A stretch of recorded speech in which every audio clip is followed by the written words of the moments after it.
Hey guys, welcome back. Today we are doing the last version of the budget Jack Frost build for the Warlock. This will be version 4, and we are using the King Schmidt stuff. As you know from the last Crimson Rock video, we actually hit 1,000,000 damage for with the King Schmidt set. So is it going to be the same case? I don't know, but only one way to find out.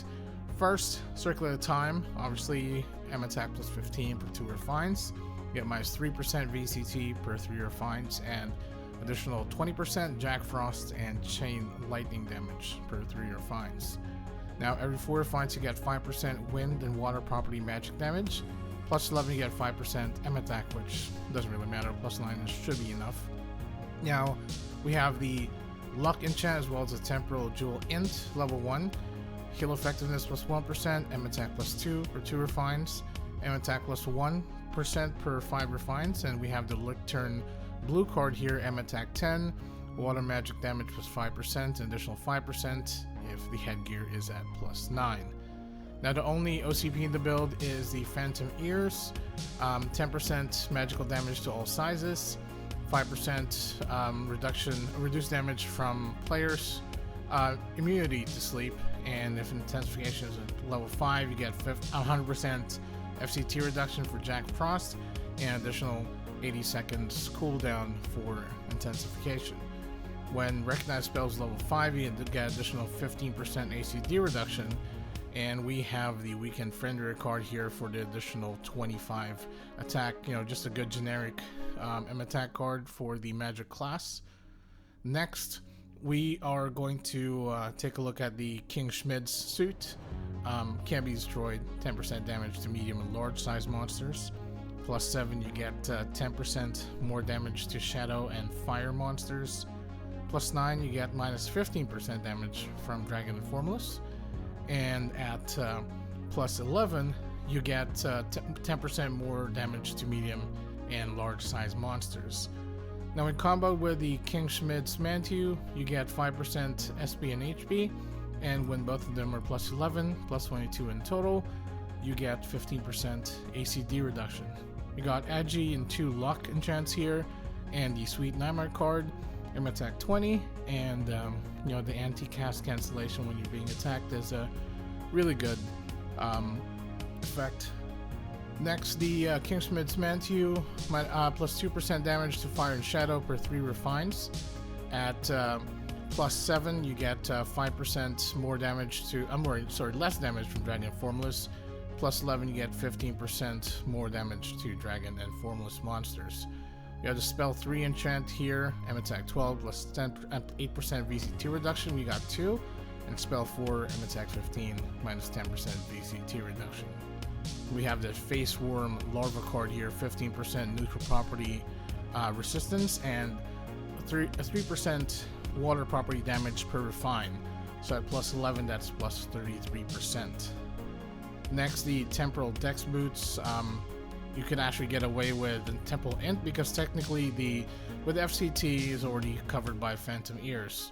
We got Spell 5, M attack 18, VCT minus 10%, and the Runaway Magic, which will combo later with the Divine Power on the King Schmidt's insignia. And we have the Boiling Mark card here, 5% water property magic damage plus additional 1% every 2 refines of the shoe, so up to 9% water property magic damage on this. Next, we have the King Schmidt's insignia int, M attack 10%. When comboed with the suit and the Mantu, you get additional 25 M attack and 8% VCT reduction. We've got int plus 3, fail 3, and divine power here, the combos with runaway magic for the additional 15% all property magic damage. And we have the headless mule card for additional 20% water and holy property magic damage. Next, the Illusion Battle Chip R, M attack 5%, Spell 5, M attack 18, minus 10% VCT reduction, and another Headless Mule card for the extra 20% water property magic damage. And the weapon of choice is the Pride Stone, Indestructible, M attack plus 230, 15% neutral and water magic damage, M attack 6, and VCT minus 3% per 3 refines as well.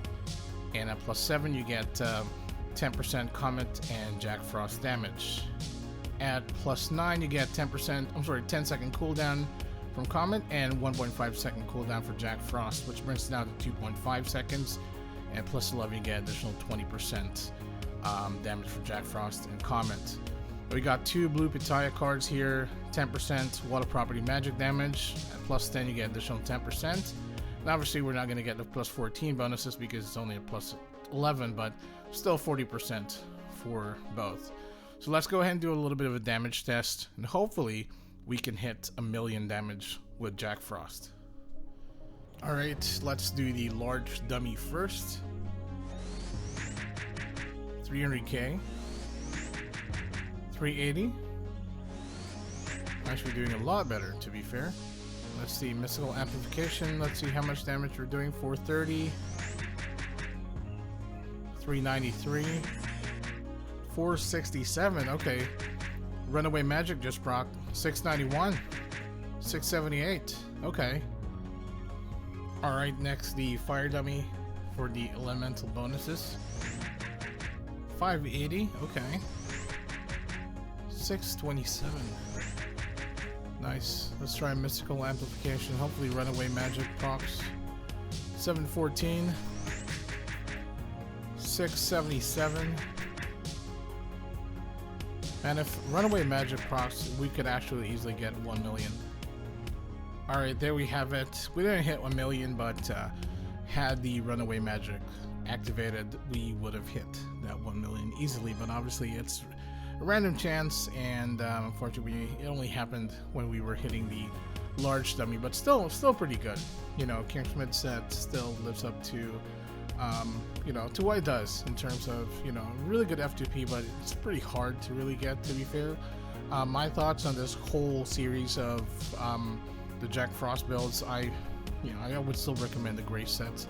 You know, just because it's a better all-arounder and it's a lot easier to obtain compared to the other 3 versions. My thoughts with Jack Frost, well, would have been a lot better if the cooldown wasn't at 4 seconds, if that was never rebalanced, but you know, I guess this is one of the cases where the rebalance was technically needed. So, you know, if you're looking for a fun build to play for Warlock, consider Crimson Rock or Jack Frost. Maybe, you know, they'll, you know, take out the boredom.